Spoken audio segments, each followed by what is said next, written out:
Hello friends, मेरा नाम है अनिल और मैं आप सभी का स्वागत करता हूं आपके अपने YouTube channel UP Bihar exam crack पर। आज हम यूपी पुलिस के लिए हिंदी का प्रैक्टिस सेट 5 हल करेंगे। और अगर आप चैनल पर पहली बार आएँ तो चैनल को सब्सक्राइब कर लीजिए। ये जो सीरीज़ चल रही है वो उत्तर प्रदेश पुलिस और बिहार पुलिस के लिए बहुत ही महत्वपूर्ण है।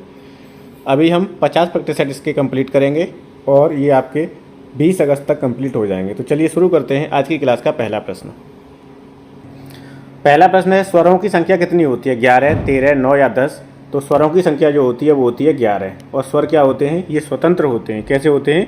स्वतंत्र होते हैं। जिन वर्णों का स्वतंत्र उच्चारण किया जा सके या जिन ध्वनियों के उच्चारण के समय हवा बिना किसी रुकावट के निकलती है वे स्वर कहलाते हैं। दूसरा प्रश्न है, दिए गए वाक्य में उपयुक्त विराम चिन्ह का प्रयोग करना है, चयन करना है कि सुनील जरा इधर आना, इसमें कौन सा विराम चिन्ह का प्रयोग होगा? तो इसमें आपका लगेगा सी, कॉमा। सुनील जरा, सुनील के बाद में लग जाएगा कॉमा, सुनील जरा इधर आना, और इसका उत्तर हो जाएगा सी। ठीक है, इसका उत्तर क्या हो जाएगा? सी हो जाएगा। ये जो चिन्ह होता है ये इसे हम बोलते हैं विस्मय। विस्मय विराम आश्चर्य चिन्ह बोलते हैं। ये जो होता है ये होता है आपका अपूर्ण विराम चिन्ह होता है। सी में जो है कॉमा इसे बोलते हैं, इसे अल्प विराम बोलते हैं। हिंदी में क्या बोलते हैं? अल्प विराम बोलते हैं। और ये जो डी में है ये बोलते हैं इसे हम अर्ध विराम। क्या बोलते हैं? अर्ध विराम। तीसरा प्रश्न है, वचन किसके लिए प्रयोग किए जाते हैं? वचन संज्ञा के लिए, सर्वनाम के लिए, विशेषण के लिए या अलंकार के लिए? तो वचन हमेशा किसके लिए प्रयोग होंगे? संज्ञा के लिए। वचन का प्रयोग संज्ञा के लिए किया जाता है। ध्यान देने योग्य बात यह है कि सर्वनाम, विशेषण और क्रियाओं के रूप मूलतः संज्ञाओं पर आश्रित हैं, इसलिए वचन में संज्ञा शब्दों का रूपांतरण होता है। चौथा प्रश्न है, निम्नलिखित में से कौन सा सर्वनाम पद चिन्हित कीजिए। सर्वनाम बताना है कौन सा है इसमें से, राधा, वह, सुंदर या विभीषण? तो क्या है? वह जो है वो आपका सर्वनाम पद है। और सर्वनाम के कितने अवयव होते हैं? तो 11 अवयव होते हैं। यह है, वह है, ये, वे, जो, सो, ये सब क्या है आपके? सर्वनाम। ठीक, तो 4 का उत्तर हो जाएगा बी।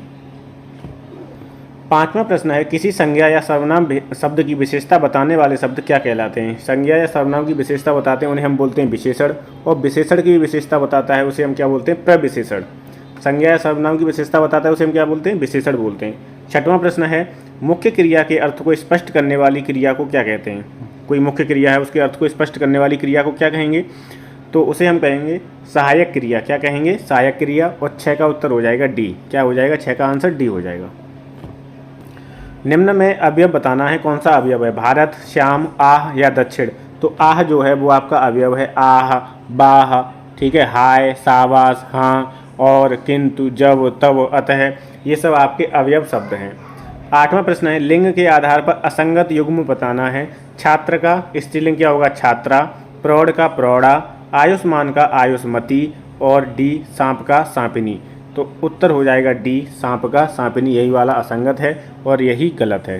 ठीक, सांप का क्या हो जाएगा? सांपिनी नहीं होगा, क्या हो जाएगा? सांपिन हो जाएगा। ना पे बड़ी की मात्रा हटा दो तो सही हो जाएगा सांपिन। ठीक है, सांप का स्त्रीलिंग क्या होगा? सांपिन।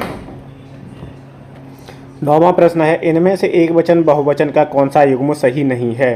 आंसू, आंसुओं, चिड़िया, चिड़ियाँ, घोड़ा, घोड़े और गली, गलियाँ। तो आपको पता है आंसू जो शब्द है वो हमेशा बहुवचन में प्रयोग होता है। आंसू आ गए, आंसू गिर गए। ठीक है, तो आंसू जो शब्द है वो बहुवचन में हमेशा प्रयोग होता है, इसका कोई एक वचन नहीं होता है। तो यही वाला जो जोड़ा है वो असंगत है या गलत है। ठीक, तो 9 का उत्तर हो जाएगा ए। क्या हो जाएगा? ए हो जाएगा। ठीक, 10वां प्रश्न है, रमेश घर आया, इस वाक्य का संदिग्ध भूतकाल में रूपांतरण करना है। संदिग्ध भूतकाल में बदलना है, क्या होगा? रमेश घर आ रहा था, रमेश घर आया था, रमेश घर आएगा या रमेश घर आ गया होगा? तो 10 का उत्तर हो जाएगा डी। संदिग्ध भूतकाल में क्या बनेगा? रमेश घर आ गया होगा। किस वाच्य में क्रियाएं सदैव एक वचन, पुल्लिंग तथा अन्य पुरुष में होती हैं? कर्मवाच्य में, कृतवाच्य में, भाववाच्य में या सभी में? तो 11 का उत्तर हो जाएगा सी, भाववाच्य में। क्या हो जाएगा? सी, 12 का उत्तर हो जाएगा।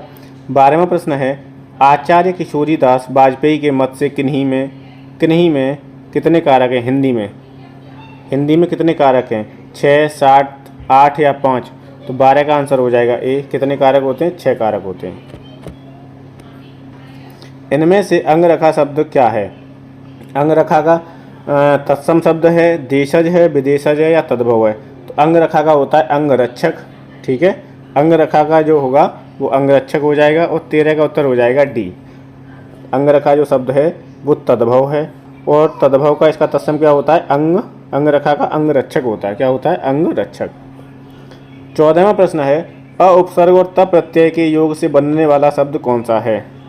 अनुगुणता, अवसरवादिता, अनन्यता, असहनशीलता। तो 14 का उत्तर क्या हो जाएगा? डी, असहनशीलता। इसमें अ उपसर्ग लगा हुआ है और ता प्रत्यय है। प्रत्यय हमेशा पीछे लगता है और उपसर्ग हमेशा कहाँ लगता है? आगे लगता है। 15वां प्रश्न है सावधानी शब्द में प्रयुक्त प्रत्यय कौन सा है? ई प्रत्यय है, ई, या धानी या आनी। तो सावधानी में है ई प्रत्यय। कौन सी ई है? बड़ी ई है। सावधानी में क्या होता है? ई प्रत्यय होता है। 15 का उत्तर हो जाएगा ए। 16वां प्रश्न है संपन्न को सब सुख प्राप्त हो जाते हैं और सदा तरसता ही रह जाता है। संपन्न का विलोम बताना है। तो संपन्न का विलोम क्या हो जाता है? विपन्न हो जाता है। और 16 का उत्तर क्या हो जाएगा? सी, संपन्न का विलोम क्या होगा? विपन्न हो जाएगा। 17वां प्रश्न है सभ्य व्यक्ति किसी का अपमान नहीं करते। इसमें सभ्य का विलोम बताना है। तो सभ्य का क्या हो जाएगा? भद्र, शील, शालीन या असभ्य। तो सभ्य का विलोम हो जाएगा असभ्य। और 17 का आंसर क्या हो जाएगा? डी हो जाएगा। 17 का करेक्ट आंसर क्या होगा? डी, सभ्य का विलोम असभ्य। 18वां प्रश्न है अर्थ के आधार पर शब्द कितने प्रकार के होते हैं? 3, 4, 5, 6। तो अर्थ के आधार पर शब्द होते हैं 4 प्रकार के। 18 का उत्तर हो जाएगा बी। 19वां प्रश्न है आँख शब्द का पर्यायवाची बताना है। अक्ष, नजरिया, लोचन या इनमें से कोई नहीं। तो नयन, नेत्र, चक्षु, लोचन ये सब आँख के पर्यायवाची होते हैं। और 19 का उत्तर क्या हो जाएगा? सी हो जाएगा। क्या हो जाएगा? लोचन जो है वो आँख का पर्यायवाची है। नेत्र, नयन, लोचन, चक्षु, अम्बक। ठीक है। अक्ष मतलब होता है प्रतिबिंब, जैसे छाया। नजरिया का मतलब दृष्टिकोण, मत, परिप्रेक्ष्य। ये नजरिया का अर्थ हो गया या पर्यायवाची हो गए। 20वां प्रश्न है निम्नलिखित शब्दों में से कौन सा शब्द अनेकार्थी शब्द है? मेंढक, मुद्रा, बोरा या मोती। तो 20 का उत्तर हो जाएगा बी, मुद्रा। 20 का उत्तर क्या हो जाएगा? जैसे मुद्रा का अर्थ क्या होता है? सिक्का भी होता है, मोहर भी होता है, अंगूठी, छाप, चिन्ह, आकृति, ये सब मुद्रा के अर्थ हैं। 21वां प्रश्न है किस विकल्प में शब्द युग्म का अर्थ भेद नहीं है? शब्द युग्म में और, उर, उरु। तो इसमें और का जो मतलब है वो है दूसरा, और एक और का मतलब होता है तथा। ठीक। उर का मतलब क्या है? हृदय। और उरु का मतलब क्या है? नदी। इतर का मतलब भिन्न और इत्र का मतलब इत्यादि। और इसमें पूछना है कि अर्थभेद सही है। वो अपरा का मतलब दूसरी, और अपार का मतलब होता है जिसे पार न किया जा सके। तो 21 का करेक्ट आंसर इसमें कौन सा सही हो जाएगा? डी सही हो जाएगा। बाकी तीनों जो हैं वो गलत हैं। सब कौन सा अर्थभेद सही है? तो डी सही है। 21 का करेक्ट आंसर क्या होगा? डी। 22वां प्रश्न है फूल की रज वाक्य खंड के लिए उपयुक्त शब्द क्या होगा? पार्थिव, प्रदोष, पतित या पराग। तो फूल की रज को बोलते हैं पराग। और 22 का उत्तर क्या हो जाएगा? डी हो जाएगा। 23वां प्रश्न है जो अचानक आंखों से ओझल हो गया हो, इसके लिए कौन सा शब्द होगा? जो अचानक आंखों से ओझल हो गया हो। अब इसमें बर्तनी का खेल हो गया है। अंतर्धान अगर आपको पता होगा कैसे लिखा जाता है तभी आप इसे सही करवाओगे, क्योंकि चारों विकल्प में अंतर्धान है लेकिन बर्तनी अलग अलग है सबकी। तो 23 में जो सही बर्तनी है वो है सी, अंतर्धान। अंत और फिर रा ऊपर उड़ जाएगा, अंतर्धान, ये सही है। तो 23 का उत्तर क्या हो जाएगा? सी हो जाएगा। 24वां प्रश्न है संधि के कितने भेद होते हैं? तो संधि के जो भेद होते हैं वो 3 होते हैं। स्वर संधि, व्यंजन संधि और विसर्ग संधि। अगर पूछता है स्वर संधि में कितने भेद होते हैं तो स्वर संधि में होते हैं 5 भेद। कितने भेद होते हैं? स्वर संधि में 5 होते हैं। अगर संधि में पूछेगा तो कितने भेद होंगे? 3 भेद होंगे। 25वां प्रश्न है समास के कितने भेद हैं? समास के 3, 4, 5 या 6। तो समास के होते हैं 6 भेद। और 25 का उत्तर हो जाएगा डी। क्या हो जाएगा? 25 का आंसर डी हो जाएगा। 26वां प्रश्न है वर्तनी की दृष्टि से शुद्ध वाक्य का चयन कीजिए। इन चारों विकल्पों में शुद्ध वाक्य बताना है। ठीक। 26 में क्या होगा? तो काम पूरा कर डोलो। तो डोलो नहीं होगा, ये गलत हो गया। इस समय सर्दी, तो सर्दी ऐसे नहीं लिखा जाता है। वक्त निकल जाता है पर बात याद रह जाती है, ये तो ठीक ठाक लग रहा है। और दोष नहीं होता, दोष होता है ये वाला। इसमें पेट चीरा सा आता है ये, तो ये वाला इसमें कौन सा शुद्ध हो जाएगा? सी सही है। वक्त निकल जाता है पर बात याद रह जाती है। 26 का करेक्ट आंसर हो जाएगा सी।